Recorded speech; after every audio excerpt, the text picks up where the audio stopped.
Dalam video ini saya Astor Jabat akan memperkatakan tentang tipu helah dan hipokrit ahli politik di Thailand. Tipu helah dan hipokrit politik ahli politik Thailand ini telah sampai ke peringkat wabak sama seperti dengan wabak COVID-19 sehingga menyebabkan pilihan raya yang diadakan pada 14 Mei lalu, iaitu hampir 3 bulan, tidak dapat dipilih Perdana Menteri, tidak dapat membentuk kerajaan.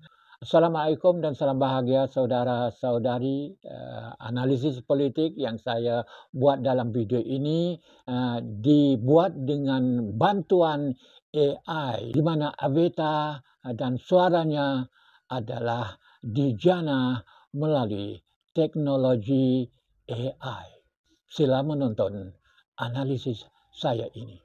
Dubuh ayam yang mengeluarkan telur lebih mulia daripada mulut orang politik yang menjanjikan telur, kata seorang penceramah. Pendapat ini merujuk kepada perbandingan antara hasil nyata yang dihasilkan oleh tindakan seseorang dengan janji-janji kosong yang sering kali diberikan oleh ahli politik di Thailand ini.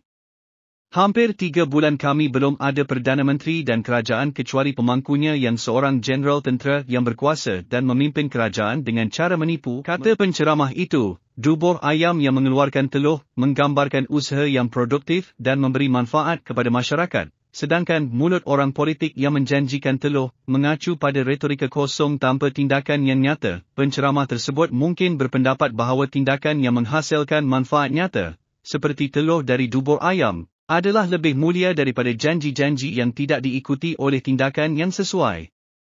Telur yang dihasilkan oleh ayam memberi nilai dan manfaat kepada masyarakat, sedangkan janji-janji politik yang tidak diwujudkan hanya menghasilkan ketidakpercayaan dan ketidakpuasan. Walaupun maksud saya memetik kata-kata penceramah berkenaan dikaitkan dengan suasana hiruk-pikuk politik dalam konteks Thailand, tetapi ia berlaku di banyak negara dunia. Ini kerana orang ramai di merata negara di seluruh dunia seringkali merasa kecewa ketika janji-janji yang diucapkan oleh para ahli politik tidak dipenuhi. Oleh kerana itu, perbandingan ini menekankan pentingnya tanggungjawab dan tindakan yang konsisten dalam mencapai tujuan yang dijanjikan kepada masyarakat. Dengan kata lain, lebih mulia untuk benar-benar berusaha dan menghasilkan hasil yang positif daripada sekadar berbicara tanpa tindakan nyata. Dalam konteks politik Thailand kini sebagai contoh mungkir janji para ahli politik atau parti mereka sangat ketara dan amat berbahaya. Ia menyebabkan pemilihan Perdana Menteri dan pembentukan kerajaan menemui jalan buntu. Ada kemungkinan blok parti pro-tentera yang kalah dalam pilihan raya 14 Mei lalu akan berjaya dipilih pemimpin mereka menjadi Perdana Menteri dan seterusnya dapat membentuk kerajaan seperti berlaku pada tahun 2019. Malah kemungkinan juga rampasan kuasa akan berlaku khususnya bila berlaku tunjuk perasaan dan rusuhan besar-besaran. Tentera yang selalu melakukan rampasan kuasa di negara Gajah Putih ini menunggu peluang untuk bertindak bagi melebar dan memperkuatkan lagi kuasa mereka dalam negara. Perlu diingatkan bahawa situasi di Thailand memang telah melibatkan interaksi yang kompleks antara tentera dan kerajaan sivil. Sejarahnya ditandai oleh beberapa rampasan kuasa tentera yang menggulingkan kerajaan yang terpilih secara demokratis.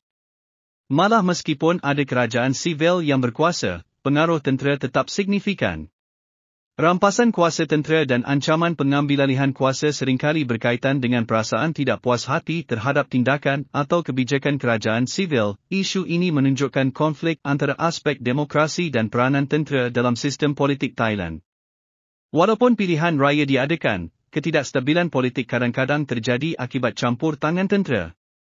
Ini boleh menghalang perkembangan demokrasi sepenuhnya dan menyebabkan ketidakpastian politik. Isu ini lebih kompleks daripada yang dapat dijelaskan dalam waktu singkat, melibatkan faktor sejarah, budaya, dan politik dalam masyarakat Thailand.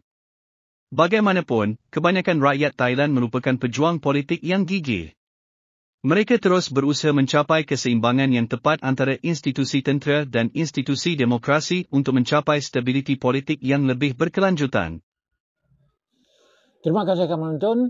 Sekian, wassalam.